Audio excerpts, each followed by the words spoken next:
लवलेश sir की जितनी तारीफ़ करूँ क्या था कि मैं अपनी बात यहाँ पे रखूँ। और जब मैं तैयार कर रही थी अपने आप को कुछ बोलने के लिए, तो मुझे एक चीज़ याद आई। मैं कुछ नेगेटिव यहाँ पे नहीं बोलना चाहूँगी ट्रांसजेंडर कम्युनिटी के लिए। Namaskar everyone, this is Sanjana and I'm here to deliver my views on the topic of importance of education in transgender community, in transgender's life. मुझे यहाँ बुलाया गया है और मुझसे कहा गया था कि मैं अपनी बात यहाँ पे रखूँ। और जब मैं तैयार कर रही थी अपने आप को कुछ बोलने के लिए, तो मुझे एक चीज़ याद आई। मैं कुछ नेगेटिव यहाँ पे नहीं बोलना चाहूँगी ट्रांसजेंडर कम्युनिटी के लिए, क्योंकि मुझे लगता है तकलीफ़ और दर्द ये सब तो सबके साथ में है। दुनिया में कोई भी ऐसा इंसान नहीं है जो कि तकलीफ़ से अछूता हो, महिला हो पुरुष हो। यहाँ तक कि स्वयं भगवान राम आए थे तो वनवास सह लिया था। जीसस क्राइस्ट आए थे तो क्रॉस पे इतना तकलीफ़ सही थी। तो ये तो सबकी लाइफ का पार्ट है। मैं नहीं बोलना चाहूँगी कि मैं बहुत दुखी हूँ, मैंने बहुत तकलीफ से ज़िंदगी गुजारी। It happens with everyone, okay, that's not that important. Important is that what I have learned from my life.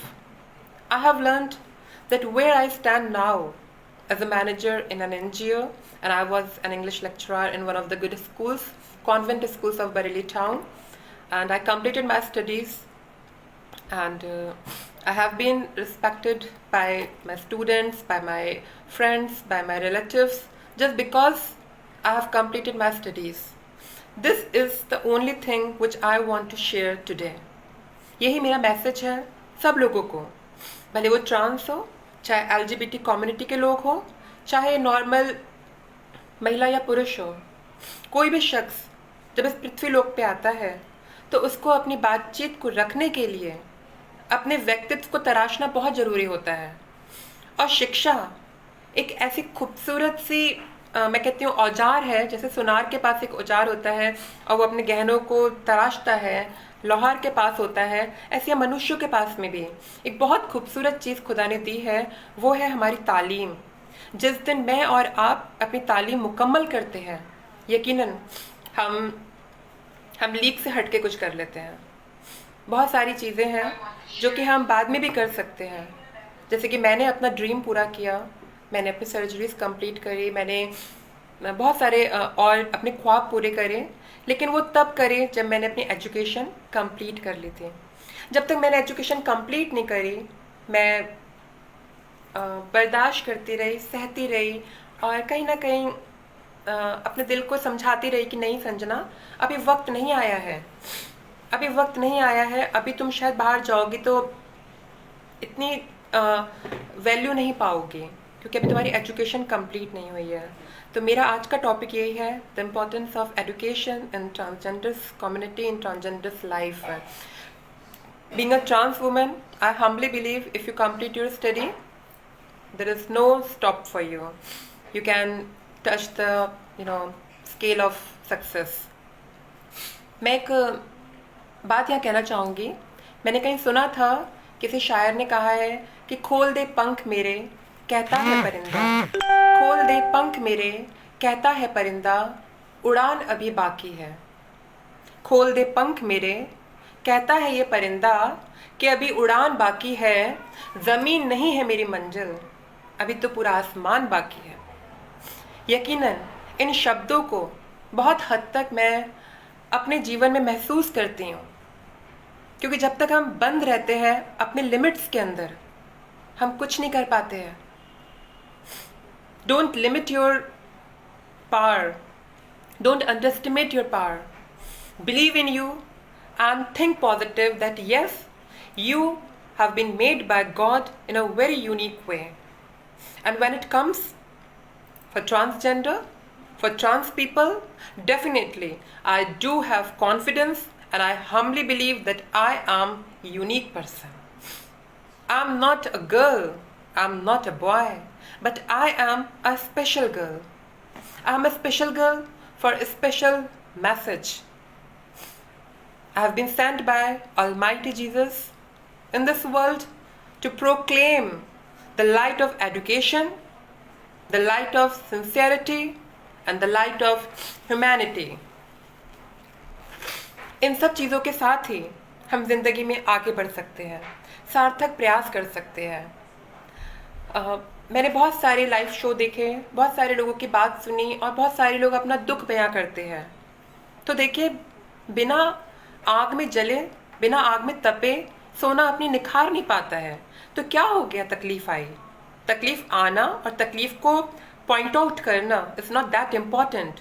Important is what to catch that problem, to utilize that problem in very possible way. मैं यकीनन ईश्वर की बहुत शुक्रगुजार हूँ। मैं ये कहती हूँ कि जब जब जन्म मिले, ईश्वर जो आप मुझे बनाना चाहे आप बनाए। आपने मुझे ट्रांस बनाया, आपने मुझे इस तरीके से यूज़ करा। मैं आपकी बहुत बहुत शुक्रगुजार हूँ। जीसस, आप जो करते हैं वो प्लान्ड होता है और आपके प्लानिंग के तहत आपकी बच्ची, आपकी बेटी संजना आज पूरे फुल फॉर्म में है कि वो कुछ करके दिखाए। मैं अपनी इनर वॉइस को सुन चुकी हूँ और मैं वो कार्य करना चाहती हूँ। तो मैं सबसे पहले बताना चाहूँगी अपने बारे में कि मेरा नाम संजना है। मैं उत्तर प्रदेश के एक महानगर बरेली से बिलोंग करती हूँ और मैं एक संभ्रांत मध्यम वर्गीय परिवार से हूँ। मेरे पिताजी जो कि रेलवे में जॉब करते थे, इंडियन रेलवे में थे, और मेरी मदर एक मिशनरी कॉन्वेंट में हिंदी टीचर थी। हम लोग की परवरिश बहुत अच्छे से हुई। मेरे पापा मम्मी ने बहुत एफर्ट्स करे हम लोगों को अच्छी तालीम देने के लिए। मैं बार बार अपने माता पिता को भगवान स्वरूप नमन करती हूँ कि मेरे माँ बाप ने मुझे पढ़ाया। उन्होंने अपने खून पसीने की कमाई बहुत सारे सांसारिक चीज़ों को पाने में नहीं करी, बल्कि अपनी औलाद को पढ़ाने में यूज़ करी। हम अच्छे से पढ़ पाए और मम्मा ने बहुत सेक्रीफाइस किए। मम्मा स्कूल में पढ़ाती थी और घर पे कोई और बड़ा नहीं था हमारी केयर करने के लिए, लेकिन मम्मा ने बहुत अच्छे से हम लोग की परवरिश करी। हमें धार्मिक शिक्षा दी, हमें निरंतर बाइबल स्टडीज़ करवाई घर पे, बताया कि हमारा इस दुनिया में आना एक मकसद है। हम यूं ही नहीं आ गए, हम इस पृथ्वी लोक पे है तो कुछ अच्छा करने के लिए, कुछ पॉजिटिव करने के लिए। मेरे से बड़े 2 भाई हैं और दोनों बहुत अच्छे हैं। बड़े भैया मेडिकल डिपार्टमेंट में हैं और जो बीच वाले भाई हैं मुझसे बड़े, और वो जो है वो एक MBA लेक्चरर है। और दोनों बहुत अच्छे हैं, बहुत प्यारे हैं, मुझे बहुत मोहब्बत करते हैं।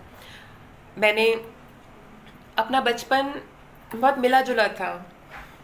मैं ट्रांस थी तो बहुत घुट घुट के भी जीती थी, रोती भी थी, परेशान भी होती थी।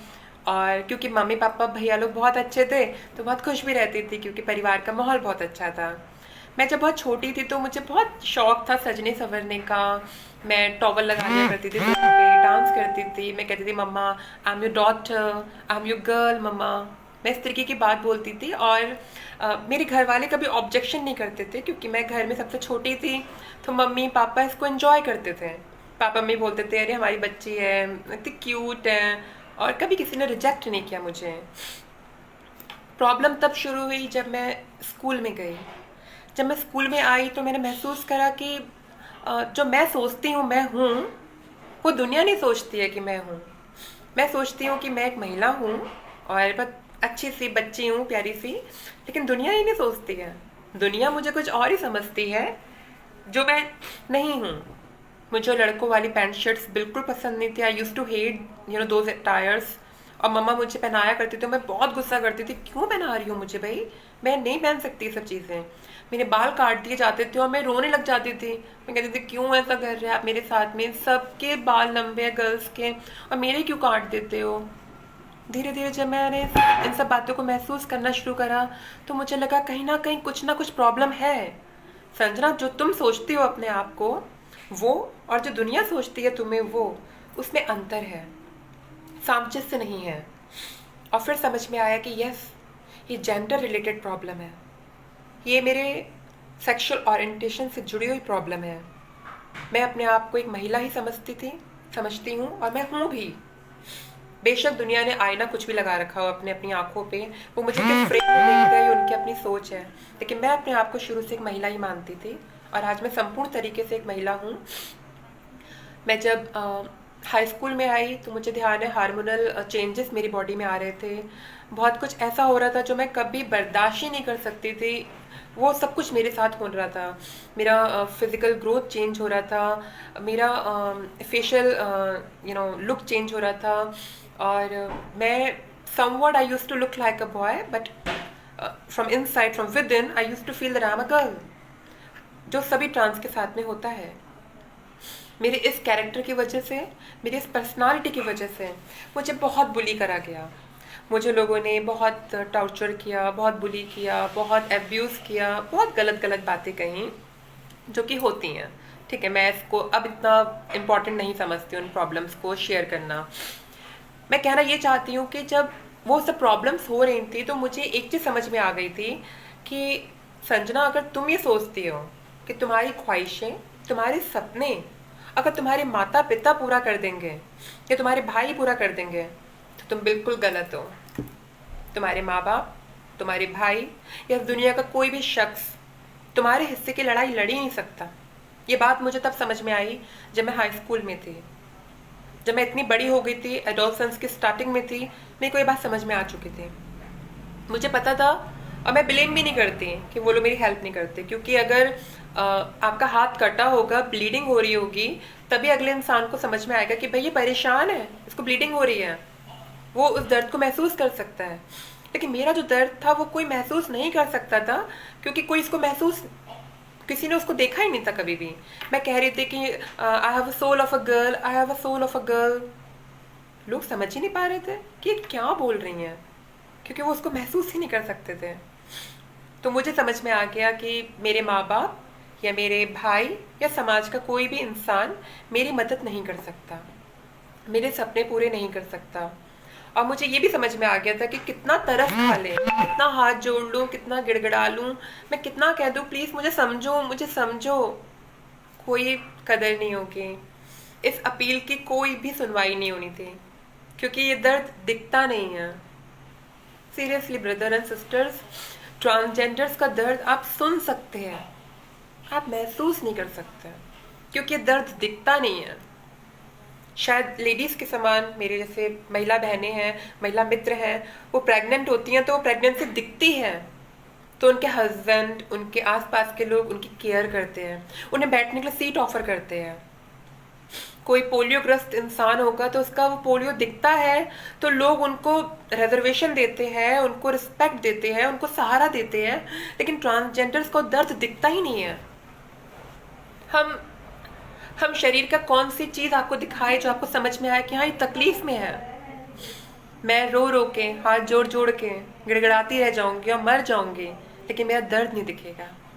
और होगा ये कि एक समय ऐसा आएगा कि मैं समाज के उस रास्ते में चली जाऊंगी जिसको कि हमारा समाज गाली देता है, जिनको किन्नर कहा जाता है, जिनको एक्चुअल ट्रांसजेंडर कहा जाता है, और इस तरीके के गंदे गंदे शब्द कहे जाते हैं कि आप मीठे हो, गुड़ हो, मामू हो, छक्के हो, हिजड़ा हो, किन्नर हो।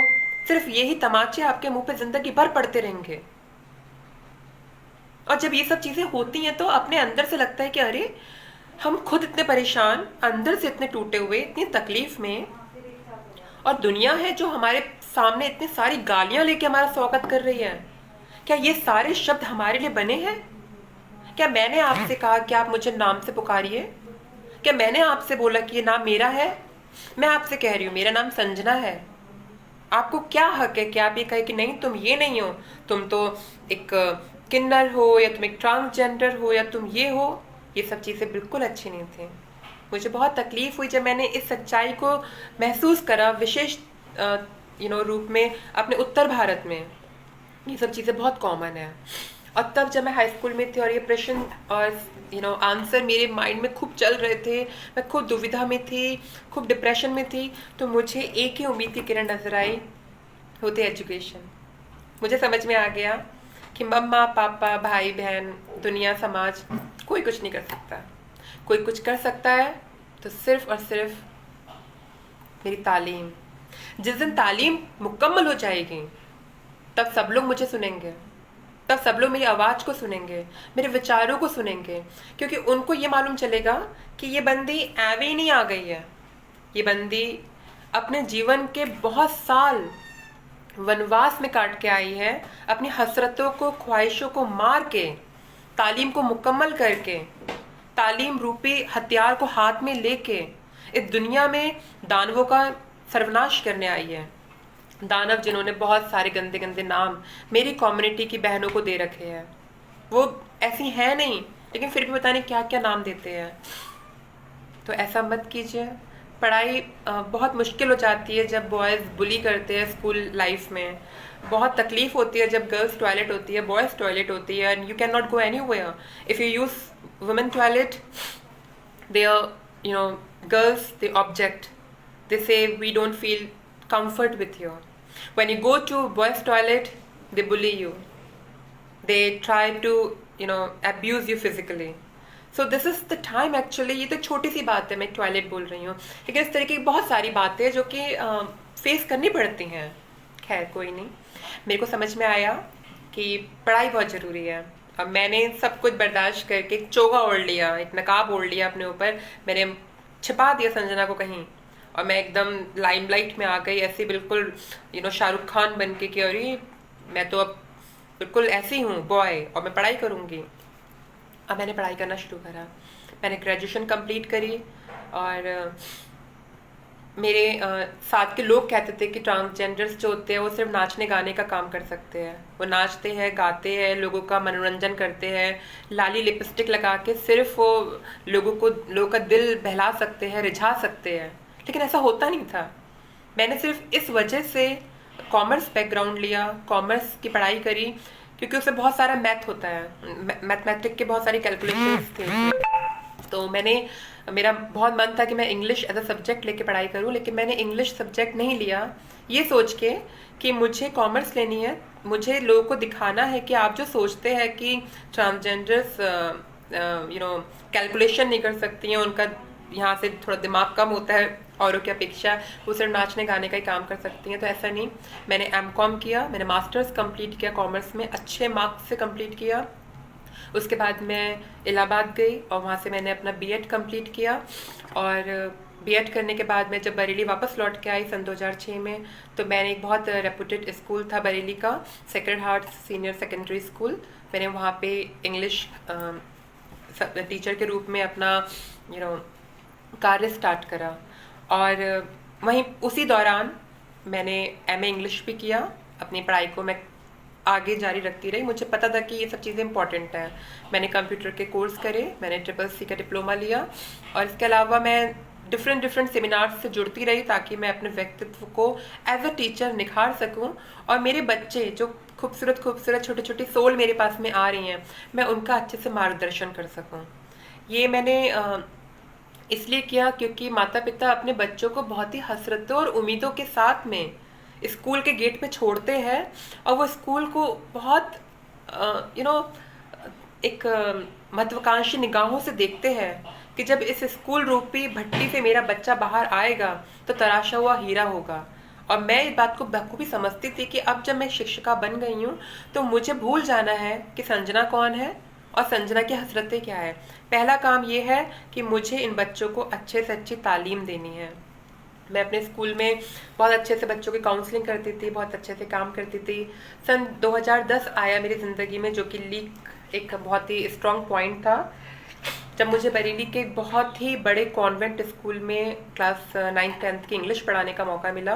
बरेली का बहुत माना हुआ कॉन्वेंट स्कूल है, bishop contract senior secondary school, और मैंने वहाँ पे अध्यापन कार्य शुरू करा, और बहुत अच्छे से सब कुछ हुआ वहाँ पे। मैंने अपनी ज़िंदगी के बहुत खूबसूरत और बहुत यादगार 8 साल उस स्कूल में दिए, उस बड़े कॉन्वेंट में दिए। वहाँ मेरी ज़िंदगी से बहुत सारे बच्चे मिले, बहुत सारे टीचर्स, सिस्टर फादर्स, और बहुत सारे ऐसी बातें हुई जो मैं जब जब याद करती हूँ तो मैं थैंक्स कहती हूँ कि खुदा बहुत बहुत शुक्रिया कि मेरी ज़िंदगी में बिशप कॉन्ट्रैक्ट एक मील का पत्थर बन के आया, जिसने मुझे वाकई में निखार दिया, मेरी पर्सनालिटी को निखार दिया। मैं बहुत खुश हुई।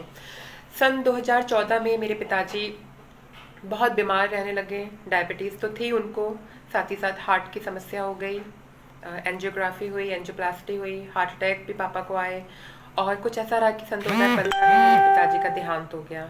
जब मेरे पिताजी का देहांत हुआ तो मेरे दोनों ही भाई बरेली में नहीं थे, वो बाहर जॉब करते थे। मैं अपने पिताजी के पास अकेली थी। मेरी बड़ी भाभी थी, पिताजी थे, मम्मी थी और हम लोग थे। पापा जी की तबीयत बहुत ख़राब थी। ये मेरा सौभाग्य था कि मुझे मौका मिला अपने पिता की खिदमत करने का, जो कि शायद मैं पिता का कर्ज तो कभी नहीं चुका सकती। उन्होंने मुझे तालीम दी, पढ़ाया लिखाया, लेकिन मैंने वो जो सेवा पापा की करी है, मैंने उनका जो आशीर्वाद था वो ग्रहण किया। सन 2015 में मेरे पिताजी ने मुझे शादी के लिए फोर्स करा, जबकि वो बिल्कुल मृत्यु शैया पे थे। डॉक्टर्स ने कह दिया था कि अब ये नहीं बचेंगे। और वो एक टर्निंग पॉइंट था मेरी लाइफ का, जब मेरे पिताजी ने कहा कि भाई तुम्हारे दोनों भाइयों की शादी हो गई है और अब तुम्हारा नंबर है भाई, मैं कभी भी जा सकता हूँ, तो आप प्लीज़ अब बताइए, अगर आप किसी को प्यार करते हैं तो मैं आपकी शादी करवा दूँ उससे। और वो एक टाइम था जबकि मैं इतना ज़्यादा डर गई अपने आप से। मैंने कहा कि गॉड, अब तक तो सही था, लेकिन ये क्या हो रहा है? मैं खुद तो मतलब बर्बाद हूँ, मैं किसी और की ज़िंदगी कैसे बर्बाद कर सकती हूँ? कोई एक इंसान मेरी ज़िंदगी में आएगा बहुत सारी उम्मीद लेके, बहुत सारी हसरतें इच्छाएं लेके, और उसकी लाइफ डिस्ट्रॉय हो जाए। मैं ये गुनाह नहीं कर सकती। और वो एक टर्निंग पॉइंट था मेरी लाइफ का कि मैंने रोते रोते अपने पिताजी को सारी सच्चाई बता दी। मैंने सब कुछ बताया कि पापा, मैं क्या हूँ और क्या मेरे लाइफ में होने वाला है, या मैं क्या सोचती आई हूँ अब तक। और पापा जी ने मुझे कस के गले लगाया, मेरे माथे पे किस करा, मुझसे कहा कि बेटा, तुमने इतने साल तक अपनी आप को कन्फाइंड रखा, अपने आप को मार मार के रखा, घुट घुट के जीती रही, जस्ट बिकॉज ऑफ कि हमारी इंसल्ट ना हो सोसाइटी में। और फिर पापा ने बहुत इनकरेज किया, मम्मा ने इनकरेज करा, मेरे भाई मेरे साथ में रहे, मेरे भाइयों ने मुझे बहुत सपोर्ट करा, मेरे पूरे ख़ानदान ने बहुत सपोर्ट करा। मेरे चाचा ताऊ के जो मेरे भाई हैं, ब्रदर्स हैं, बहुत अच्छे से उन लोगों ने मुझे हाथों हाथ लिया। मुझे किसी ने भी नेगलेक्ट नहीं करा, जस्ट बिकॉज मैं पढ़ी लिखी थी और मैं अपने विचार बहुत ही बोल्ड तरीके से अपने घर पे रखती थी। मैं किसी भी सवाल के जवाब से डरती नहीं थी। कोई मुझसे सवाल करता था तो मैं बहुत बोल्डली उनको जवाब दिया करती थी। कोई धार्मिक तरीके से करता था, मैं धार्मिक तरीके से जवाब देती थी। कोई सोशली, इकोनॉमिकली या किसी भी तरीके से मुझ पे कटाक्ष करता था तो मैं उसी तरीके से बात करती थी। और हुआ कुछ ऐसा कि सन 2015 में पिताजी का देहांत हो गया। माताजी रह गई और माताजी के बहुत सारे ख्वाब थे मुझे लेके। वो मुझे बहुत प्यार करती हैं, मैं भी उन्हें बहुत प्यार करती हूँ। और मैंने ये सोचा कि क्यों ना संजना ऐसा करा जाए कि अपनी मम्मा को एक ऐसा गिफ्ट दीजिए जो कि मम्मा कभी ना भूल पाए। और मैंने अपनी मम्मा को होली लैंड की यात्रा करवाई। मैं मम्मा को इज़राइल लेके गई। मैं बाय रिलीजन कैथलिक बैकग्राउंड से हूँ, क्रिश्चियन कम्युनिटी को बिलोंग करती हूँ। मैं अपनी मम्मा को इज़राइल शरीफ लेके गई और वहाँ पे हम लोगों ने होली लैंड की यात्रा करी। हम इजिप्ट घूमे, साउथ अफ्रीका घूमे, इज़राइल घूमे और बहुत सारी जगहें हम घूम के आए और बड़ा अच्छा हमने सफ़र काटा। वो एक टाइम था जब मुझे ये लगा कि मैंने अपनी मम्मा के लिए, अपने पापा के लिए, अपने दोनों भाइयों के लिए वो सब कुछ कर लिया है जो कि इस परिवार की संतान होने के नाते मुझे करना चाहिए था। मैं इतने साल तक सब्र करती रही, सिर्फ ये सोच के कि मेरे भाइयों की शादी हो जाए, उनका घर बस जाए, मेरी तालीम मुकम्मल हो जाए, मैं पापा की खिदमत कर सकूं, माँ के सपने पूरे कर सकूं। और उसके बाद सन 2016 में मैंने अपने लिए जीना शुरू करा। मैं एक बहुत ही मर्मस्पर्शी बात यहाँ पे कहना चाहूँगी, एक बहुत ही सेंसिटिव बात कहना चाहूँगी कि जब सन 2015 में मेरे पिताजी का देहांत हुआ और मैं जब उनके पास में खड़ी हुई थी, उनके डेड बॉडी के पास में, तो मैं अपने आप से ही सवाल कर रही थी कि संजना, ये मौत साक्षात एक सत्य है इस दुनिया का, ये तो होना है सबके साथ। एक दिन तुम भी ऐसे मृत्यु शैया पे होगी, तुम लेटी होगी ऐसी मरी हुई, और तुम एक कातिल हो क्योंकि तुमने अपने अंदर की संजना को खुद मार दिया। तुम्हारे अंदर की संजना खुद मर रही है, ऐसा क्यों कर रही हो तुम? और मैं इन सवालों के साथ में इतनी निखरती जा रही थी अंदर से, इतनी बोल्ड होती जा रही थी, इतना कॉन्फिडेंस मेरे अंदर आता जा रहा था कि नहीं, मुझे संजना को मारना नहीं है, ये संजना मरेगी नहीं, इस संजना को जीवन देना है, इस संजना को निखारना है, इसको आगे लेके आना है मुझे। पापा की मौत ने मुझे बहुत सबक दी है, मुझे हिम्मत दी। और क्योंकि मैं बहुत ही समझ के साथ अपना जीवन देख रही थी। मुझे पता था कि तालीम मुकम्मल हो जाएगी तो धीरे धीरे रास्ते खुलेंगे। 2016 से मैंने अपने लिए सेविंग करनी शुरू करी। 2018 पे मैंने अपनी जॉब में से रिज़ाइन दिया। मैंने एक बहुत अच्छी परमानेंट नौकरी छोड़ दी। इतना बड़ा रिस्क ले लिया अपनी लाइफ में। सब बोल रहे थे मत छोड़ो मत छोड़ो, इतनी अच्छी नौकरी कहाँ मिलती भाई, बड़ा अच्छा स्कूल था। लेकिन मैंने सब कुछ छोड़ा क्योंकि मुझे पता था कि हम किसी दूसरे को मारते हैं तो उम्र कैद की सज़ा मिलती है। मैं अपने आप को मार रही हूँ तो शायद एक जब मैं ओल्ड एज में पहुँचूंगी तो मैं अपने आप से कभी आंख नहीं मिला पाऊंगी। तमाम उम्र का हिसाब मांगती है जिंदगी, ये मेरा दिल क्या कहे, ये खुद से शर्मसार है। इन बातों को मैं हमेशा सोचती रही कि नहीं, मुझे अपने आप को नहीं मारना है, मुझे संजना को बाहर लेके आना है। और मैं फिर आगे बढ़ गई। 2016 में मैं दिल्ली गई। वहाँ पे मैं सर गंगाराम अस्पताल में डॉक्टर से मिली। मैंने अपनी सारी बातें उनको बताई। Senior psychiatrist Rajiv Mehta sir थे, उन्होंने मेरी काउंसलिंग करी। तकरीबन 6 महीने तक मेरी काउंसलिंग चली और सर ने एक ही बात कही, संजना तुम एक लड़की हो और तुम बहुत खूबसूरत लड़की हो। तुम अपने आप को कन्फाइंड मत करो इस बायोलॉजिकली असाइंड जेंडर नामक ग्रेव में। ये जो बायोलॉजिकली असाइंड जेंडर है, इसमें तुम कैद हो और ये कब्र है तुम्हारी, इससे बाहर निकलो। And that was the moment actually when I started taking female hormones and I started working on myself. सारी जिम्मेदारियां पूरी करने के बाद, माता पिता भाई समाज सबको सब कुछ देने के बाद, मैंने अपने लिए जीना शुरू करा। मैंने अपने लिए सोचना शुरू करा। और मैं सन 2016 से मैंने हार्मोन्स लेना स्टार्ट करे। मैं 2 साल तक स्कूल में पढ़ाती रही और बड़ा मुश्किल था उस समय स्कूल में स्ट्रगल करना, क्योंकि सब लोग मुझे नोटिस करते थे। मेरे साथ के टीचर्स मुझसे कहते थे कि भाई कुछ तो है, कुछ प्रॉब्लम हो रही है और तुम्हारा बॉडी चेंज हो रहा है, ऐसा ऐसा कुछ कुछ बोलते थे। लेकिन मैं कुछ कुछ बहाना बना दिया करती थी कि नहीं ऐसा वैसा, क्योंकि मुझे पैसे सेव करने थे, मुझे इकोनॉमिकली स्ट्रांग होना था अपनी सर्जरीज करवाने के लिए। और मैंने वही चीज़ें करी। सन 2018 में जबकि छिपाना बिल्कुल मुश्किल हो गया था, मैं छिपा ही नहीं पा रही थी अपने आप को, अपनी बॉडी को अपने स्कूल में, मैंने जॉब से रिज़ाइन किया। मैं अपने घर में तकरीबन 8 से 10 महीने तक रही। मैंने अपनी मम्मी को और अपने भाइयों को वो समय दिया और उनके सामने झोली फैला फैला के भीख मांगी, हाथ जोड़ जोड़ के भीख मांगी कि प्लीज़ मुझे सपोर्ट करिए, प्लीज़ मुझे सपोर्ट करिए, क्योंकि इतने साल तक मैंने आपको सपोर्ट करा, अब मैं आपसे सपोर्ट चाहती हूँ। अब तक मैं मर मर के जीती रही, मैंने अपनी हसरतों का दमन करा, अब आप मुझे सपोर्ट करिए। लेकिन मिला जुला रिस्पॉन्स था, वो सपोर्ट में थे भी और खिलाफ भी नहीं थे, ऐसा बोल सकते हैं हम। मैं फिर 10 महीने के बाद जब मैं दिल्ली मूव करी, क्योंकि उस समय तक मेरे बाल थोड़े से बड़े हो गए थे और मैं थोड़ा बहुत चेंज हो गई थी, मैं दिल्ली गई।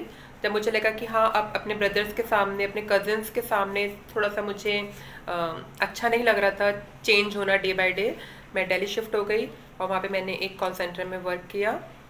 कॉल सेंटर में जब मैं वर्क कर रही थी तो मेरे कुछ अच्छे मित्र बने दिल्ली में और मैं पटेल नगर में एक फ़्लैट में शिफ्ट हुई। वहाँ पे मेरे फ्रेंड्स थे, मैं वहाँ पे रहती थी। सन 2020 जनवरी की बात है कि मैं दिल्ली शिफ्ट हो गई थी, पूरी तरीके से अपने वर्क में चली गई थी। और मार्च में जब लॉकडाउन घोषित हुआ तो उससे सिर्फ 2 दिन पहले की बात है, मेरी ज़िंदगी में एक मसीहा स्वरूप इंसान आए जिनका नाम श्री नितिन केरवाल है। वो बाय प्रोफेशन एक डॉक्टर हैं, राजस्थानी समाज को बिलोंग करते हैं, लेकिन पूरी तरीके से दिल्ली में शिफ्ट हो चुके थे। मेरी ज़िंदगी में वो आए और मैं सच में कहूँगी एक मसीहा स्वरूप इंसान थे, क्योंकि उन्होंने उस वक्त मेरा हाथ पकड़ा जब मैं बिल्कुल अकेली थी।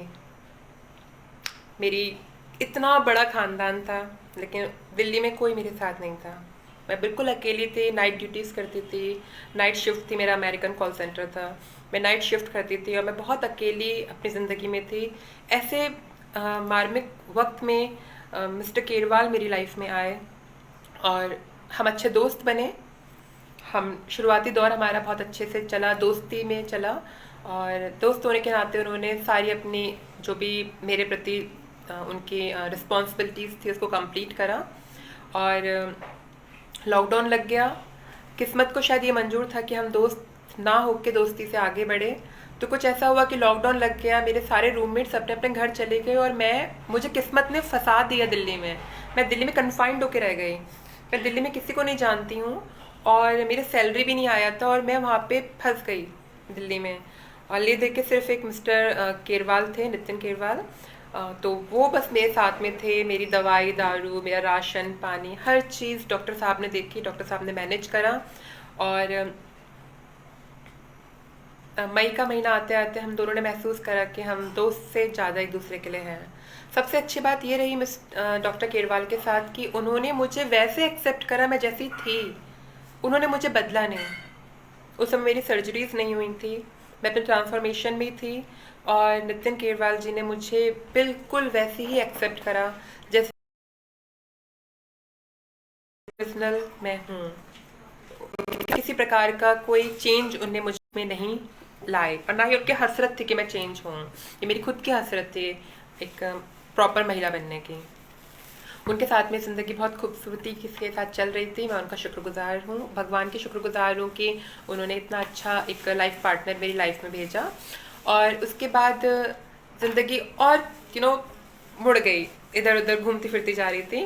और उसके बाद ऐसा कुछ हुआ कि मैंने सितंबर 2020 में डॉक्टर नरेंद्र कौशिक ऑलमेक क्लिनिक प्रीतमपुरा न्यू दिल्ली में एडवांस पैसे जमा करे अपनी सर्जरी को लेके। मेरी सर्जरी जो है वो काफ़ी महंगी थी क्योंकि पूरा बायोलॉजिकल असाइंड जेंडर को चेंज करके आपको एक महिला का शरीर देना था और बहुत ही कॉम्प्लिकेटेड सर्जरी होती है, जान का खतरा होता है। मुझे सारी बातें डॉक्टर नरेंद्र कौशिक सर ने बताई और मुझसे कहा कि मैम आप मर भी सकती हैं क्योंकि ये सर्जरी जो SRS सेक्स रिअसाइनमेंट सर्जरी होती है, इसमें आपकी कोलन का एक पार्ट लिया जाता है, आपकी बड़ी आंत काट के एक पार्ट लिया जाता है जिससे आपकी वजाइना की डेप्थ को बनाया जाए। मैं इस बात को एज अ नॉलेज यहाँ पे शेयर कर रही हूँ क्योंकि बहुत सारी मेरी ट्रांस बहनें सुन रही होंगी, बहुत सारे छोटे बच्चे भी सुन रहे होंगे जो ट्रांस है या जिनके पार्टनर्स ट्रांस है। तो उनको मालूम चलना चाहिए कि आपके जो पार्टनर है उसने बहुत तकलीफ के साथ में अपने जीवन को या अपने शरीर को पाया है। ये शरीर सिर्फ खेलने के लिए या मजे लेने के लिए नहीं बना है।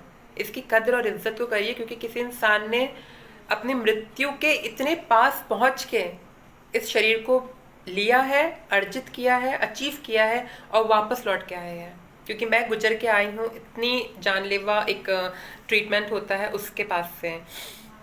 मैंने सितंबर में उस सीट को बुक करा और मेरा BMI जो था वो कुछ ऊपर नीचे हो रहा था। तो डॉक्टर सर ने मुझसे कहा कि आपका BMI कुछ ज़्यादा बढ़ा हुआ है, आप अपना वेट रिड्यूस करिए। मुझे तकरीबन 10 किलो वजन कम करना था विदिन 6 मंथ। और मैं तुरंत ही तत्काल मैं डॉक्टर नितिन केरवाल से परमिशन लेके बरेली शिफ्ट हो गई और यहाँ पे आके मैंने जिम ज्वाइन कर ली और बहुत ही स्ट्रिक्ट डाइट पे आ गई। मेरी मम्मी, मेरे ब्रदर्स ने मेरा हर समय सपोर्ट करा। जब मैं बरेली आई तो चीज़ें इतनी सकारात्मक नहीं थी मेरे लिए, लेकिन हाँ कुछ फैमिलीज़ थी जो कि बहुत अच्छी थी मेरे लिए। मैं स्पेशली मेंशन करना चाहूँगी one of the families of my known in Bareilly, और जो कि बेसिकली मेरे स्टूडेंट्स हैं, जिनका नाम वरिशा आरजू और लाइबा आरजू और शहजिल, मोहम्मद शहजिल है। ये मेरे स्टूडेंट्स थे। मुझे इन बच्चों की तरफ से बहुत सपोर्ट मिला। इन्होंने मुझे बड़ी बहन कहिए या एक माँ कहिए, मुझे बहुत सम्मान दिया, बहुत प्यार दिया। और मेरे साथ मेरी उस जर्नी में, वेट लॉस जर्नी में, ये कंधे से कंधा मिला के खड़े रहे। हम साथ में जिम जाते थे, ये मुझे मोटिवेट करते थे, मैम ये नहीं करना, मैम वो नहीं करना। मैं भी बहुत स्ट्रिक्ट डाइट प्लान फॉलो करती थी एकदम। मुझे 10 किलो वजन कम करना ही करना था। मैंने 10 किलो वजन कम किया और मेरे इस जर्नी में मेरे फैमिली ने मेरे को सपोर्ट करा, मम्मा ने बहुत सपोर्ट करा। और डॉक्टर केरवाल जो थे वो ओवर द फ़ोन हमेशा मेरे साथ में टच में रहते थे। मेरी जो फैमिली है, वरिशा, लाइबा, शहजिल, इन लोगों ने मुझे बहुत सपोर्ट करा। उसके बाद मैं मार्च 2021 में वापस दिल्ली गई और वहाँ जाके मैंने अपनी सर्जरीज़ के लिए ब्लड टेस्ट वगैरह कराए। भगवान जी की ऐसी नेक कृपा रही कि मेरे कम से कम 15 से 20 टेस्ट हुए पूरी बॉडी के, लेकिन किसी की भी रिपोर्ट नेगेटिव नहीं आई सिवाय कोरोना के और HIV के। ये 2 रिपोर्ट्स थी जो कि नेगेटिव थी, उसके अलावा कुछ नेगेटिव नहीं था। इतना भगवान जी ने मेरा साथ दिया और मैं बिल्कुल हेल्दी थी, बिल्कुल स्वस्थ थी। और मैं 12 अप्रैल 2021 में मुझे सर्जरी का दिन था। उस वक्त जब सर्जरी का दिन था, सुबह के 8 बज रहे थे और मैं मैं ऑपरेशन थिएटर में जा रही थी और मुझे पता था, क्योंकि डॉक्टर सर ने मुझसे साइन करवा लिए थे कि तुम मर भी सकती हो। मुझे पता था कि मैं मर सकती हूँ, मैं शायद कभी वापस लौट के नहीं आऊँ। मैंने एक वीडियो कॉल करी अपनी मम्मा को, मैंने उनसे बात करी, उनका चेहरा देखा और मुझे लगा पता नहीं मैं मम्मा को कभी देख पाऊँगी या नहीं देख पाऊँगी, क्योंकि बहुत रिस्की होती है। मैं यहाँ पे थोड़ी इमोशनल हो रही हूँ। मैं ये कहना चाहती हूँ कि आप लोगों की गालियों की वजह से इस समाज के, मैं कैसा कहना चाहूँगी कि so called educated people, so called समृद्ध पर जो लोग बैठे हुए हैं इस समाज के मुखिया बन के, ठेकेदार बन के, आप लोगों की वजह से एक बच्चा अपनी जान पे खेलने को तैयार था ताकि आपकी गालियाँ ना सुननी पड़े, क्योंकि आप गालियाँ देते थे। आपको एक प्रॉपर औरत चाहिए, आपको एक प्रॉपर आदमी चाहिए, आपको किसी के इमोशन से कोई मतलब नहीं है। आप तो गाली रूपी तलवार लेके खड़े हुए प्रहार करने के लिए। कोई कितना तकलीफ में अंदर से, आपको मतलब ही नहीं इस बात से। और कुछ ऐसा हुआ कि मैं अपनी, मुझे पता था मैं मर भी सकती हूँ, मैं फिर भी ऑपरेशन थिएटर के लिए जा रही थी। मेरे साथ में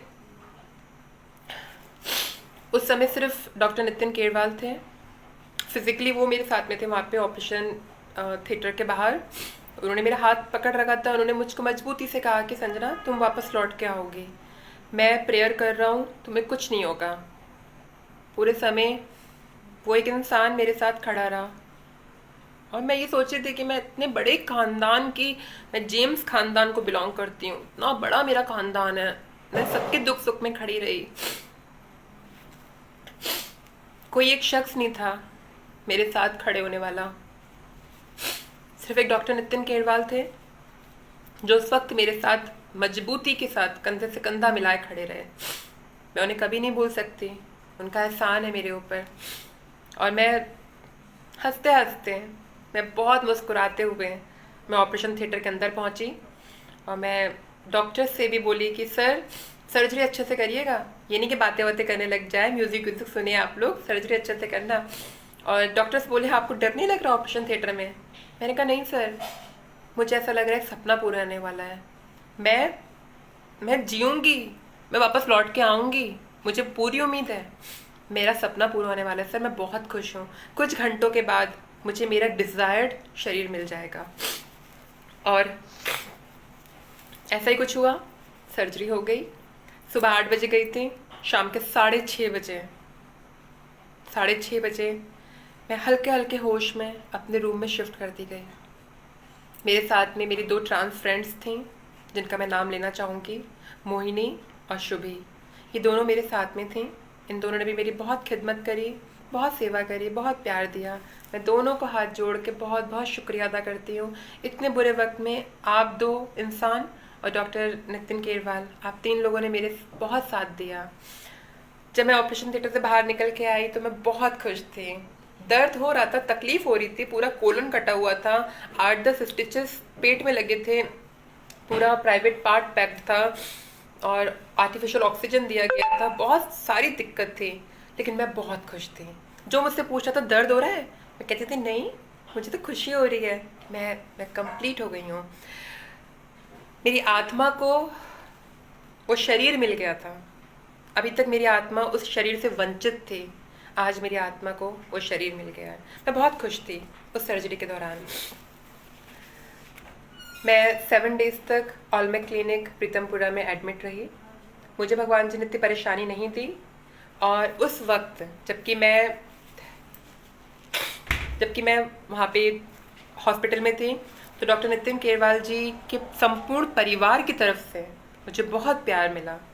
उनकी माताजी, उनके पिताजी, जिन्होंने मेरे अभिभावक होने की ड्यूटी वहाँ पूरी करी, वो दोनों ही जने, बल्कि संपूर्ण परिवार मेरे लिए प्रार्थना भी कर रहा था। मेरे लिए अच्छा खाना बना के भिजवा रही थी मम्मी जी, और मेरे को मिलने आने वाले थे, लेकिन कोरोना बहुत था तो नहीं आ पाए, लेकिन मुझे फ़ोन कॉल्स पे हमेशा रहे।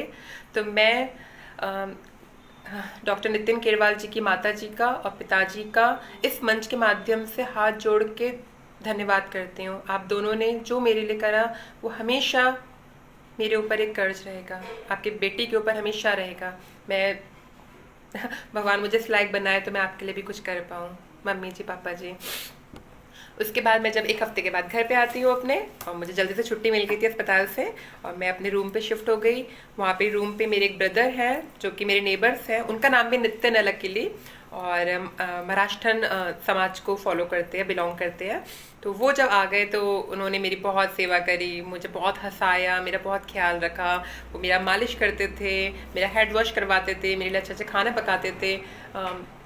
छोटे हैं मुझसे बहुत और मेरे भाई बने हुए हैं, तो उन्होंने मेरा बहुत सपोर्ट करा, क्योंकि लॉकडाउन स्टार्ट हो चुका था, बिल्कुल चरम सीमा पे था। डॉक्टर साहब ने कहा था, भाई तुम तो इतनी वीक हो, इतना खून ज़ाया हुआ है कि तुम्हें कोरोना हो गया तुम तो पहले चली जाओगी, तुम्हें तो कोई बचा ही नहीं सकता। तो मैं बहुत डर डर के अपने कमरे में रह रही थी, और मुझे 1 महीने तक कुछ भी खाने को नहीं दिया था, क्योंकि मेरा कोलन कट हुआ था। तो कम से कम 1.5 महीने तक मैं लिक्विड डाइट पे थी, सिर्फ दूध, नारियल पानी, ये सब चीज़ें ही लिया करती थी। तो मैं बहुत वीक भी हो गई थी, मेरी इम्यूनिटी स्केल बहुत डाउन हो चुका था। उसके बावजूद भी मैं सरवाइव कर गई, ईश्वर ने मुझे दिया। और इस दौरान डॉक्टर नितिन केरवाल, मोहिनी, शुभी और नितिन मेरा भाई, इन सब लोगों ने मेरा बहुत सपोर्ट किया।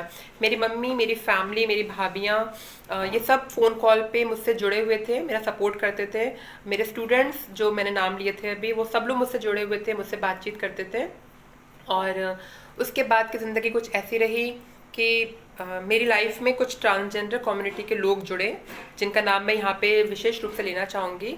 जिनका नाम है मलाइका खान जी, जो कि ट्रांसजेंडर है और पेशे से वही पारंपरिक वर्क करती हैं, और एक बहुत ही अच्छे दिल की इंसान है। वो मेरी ज़िंदगी में आई और उन्होंने भी मेरी बहुत मदद करी।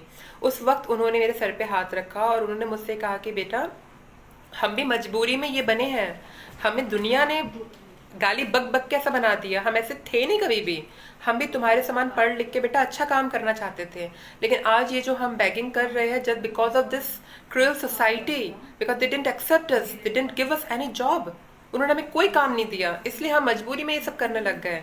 तो मलाइका खान जी मेरे ज़िंदगी में आई उस वक्त, उन्होंने मुझे सपोर्ट करा, फिनेंशियली सपोर्ट करा, मॉरली मुझे बहुत सपोर्ट करा, और मुझसे उन्होंने ये आश्वासन दिया कि बेटा तुम मेरी हो, और तुम्हें कोई भी ज़िंदगी में परेशानी होती है तो मैं तुम्हारे साथ हमेशा खड़ी हूँ, फिनेंशियली या इमोशनली या किसी भी तरीके से। कहा जा मैं कहना चाहूँगी कि माँ दिखी मुझे उस समय उनके अंदर, और उन्होंने मुझे बहुत सपोर्ट करा। मैं उनका भी एहसानमंद हूँ, उनकी भी। मलाइका खान जी, अम्मा जी, बहुत बहुत धन्यवाद आपका कि आपने मेरे जीवन में इतनी खुशियाँ बिखेरी, इतने गोल्डन चांसेस दिए मुझे अपनी ज़िंदगी में कुछ अच्छा करने के। और उसके बाद जब मैं 3 महीने का आराम पूरा कर चुकी थी, तो मुझे एक बहुत ही प्रख्यात एनजीओ है, आशीर्वचनम एनजीओ, वहाँ से अमन भाई, जो कि वहाँ के संचालक है, अमन सर, उनका कॉल आया है और उन्होंने मुझे वहाँ पे एज अ मैनेजर की पोस्ट दी। और उन्होंने मुझे मेरे व्यक्तित्व को जाना, मेरी कहानी सुनी, तो उन्होंने कहा कि मैम आप इस मैनेजर पोस्ट के लिए बिल्कुल उपयुक्त हैं, आप इस पोस्ट को संभालिए। और मैंने बहुत ही कॉन्फिडेंटली, बहुत ही ईश्वर का धन्यवाद करते हुए उस एनजीओ जिसका नाम आशीर्वचनम है, जो कि ट्रांसजेंडर्स के लिए बहुत कार्य कर रहा है, विशेष रूप से कार्य कर रहा है एडोलसेंस एज के ट्रांसजेंडर्स जिनके माता पिता उनको समझते नहीं हैं, उनकी काउंसलिंग करने के लिए, उनको एजुकेशन प्रोवाइड करवाने के लिए, कोई सर्जरीज पेंडिंग है तो उनके सर्जरीज कंप्लीट करवाने के लिए, और सोशल रिकग्निशन दिलवाने के लिए आशीर्वचनम बहुत काम कर रहा है। अगर कोई भी ट्रांस फ्रेंड जो मेरी बात सुन रही है, अगर आपका कोई भी प्रॉब्लम है तो आप आशीर्वचनम में जुड़ सकते हैं। आप मुझे मेरे फेसबुक, यूट्यूब में भी मैसेज ड्रॉप कर सकते हैं। और आशीर्वचनम की प्रबंधक होने के नाते मैं, मुझसे जो भी होगा, अमन सर या आशीर्वचनम एनजीओ से जो भी कुछ होगा, हम आपके लिए ज़रूर करेंगे। आपकी पढ़ाई से रिलेटेड कोई समस्या हो, आपकी जॉब से रिलेटेड कोई समस्या हो, या आपके कोई सर्जरीज ड्यू है, उससे रिलेटेड कोई समस्या हो, तो आप प्लीज़ हम लोग को याद कीजिए। हम आप लोगों के लिए कार्य करने के लिए सदैव तत्पर हैं। तो आशीर्वचनम की प्रबंधक होने के नाते मैं आज इस मंच पे भी आई हूँ और इस मंच पे आप सबसे रूबरू हूँ। एक ऐसे शख्सियत है इस जर्नी में जो मेरी ज़िंदगी में आए, मेरे ब्रदर बन के, जिनका नाम मैं ज़रूर लेना चाहूँगी। उनका नाम है श्री सुमन सिंह जी, जो कि भारतीय संगीत नाटक अकेडमी, मंडी हाउस, न्यू दिल्ली, वहाँ के सचिव है, और बहुत अच्छे इंसान है, बहुत ही अच्छे हैं। सर, आप मेरी लाइफ में आए, आपने मुझे काम करने का मौका दिया, मैंने आपके साथ रहते हुए नेशनल लेवल के प्रोग्राम्स में कंपेयरिंग करी। मैं आपकी बहुत बहुत एहसानमंद हूँ सर कि आपने मुझ पे विश्वास जताया और मुझे काम करने का मौका दिया अपने साथ में। सर की श्री सुमन सिंह सर की जो वाइफ हैं श्रीमती प्रतिभा सिंह जी, वो कथक की बहुत अच्छी डांसर है, बहुत ही प्रख्यात डांसर है और कला मंडली न्यू दिल्ली की हेड है, संचालक है। और मैम ने मुझे हमेशा छोटी बहन के समान रखा, मुझे बहुत मौके दिए अपने साथ काम करने के।